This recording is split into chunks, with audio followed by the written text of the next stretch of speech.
ఎక్కడ వాటర్ ఉన్నాయంటే అక్కడ నేను ఉంటాను అనమాట. అంత ఇష్టం వాటర్ అంటే నాకు. వాటర్‌కి నాకు ఏదో కనెక్షన్ ఉందని నాకు అనిపిస్తా ఉంటది.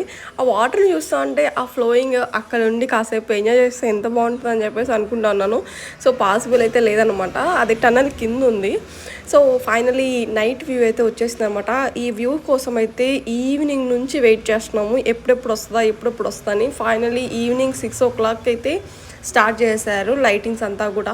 నాకు ఇవన్నీ చూస్తుంటే బొర్రా కేవ్స్ అయితే గుర్తొచ్చిందనమాట. అంత బాగుంది చూడ్డానికి. అండ్ లోపలికి అటు సైడ్కి అలో అయితే లేదు. అటు సైడ్కి అలో ఉంటే ఎంచక్క మంచిగా వీడియోస్ అన్నీ తీసుకోండు. నార్మల్ డేస్లో కానీ మీరు వచ్చారంటే కంపల్సరీగా ఈవినింగ్ లైటింగ్ షో ఉంటుంది. అట్లాగే అక్కడ వరకు లోపలికి కూడా అలౌ చేస్తారనమాట. ఒక్కసారి చూడండి ఎలా ఉందో. నాకు జగదేక వీరుడు అతిలోక సుందరి మూవీలో సీన్ అయితే గుర్తొస్తుంది అనమాట. అంత బ్యూటిఫుల్గా ఉంది. చాలా అంటే చాలా. Stay tuned for continue watching for more videos. Subscribe.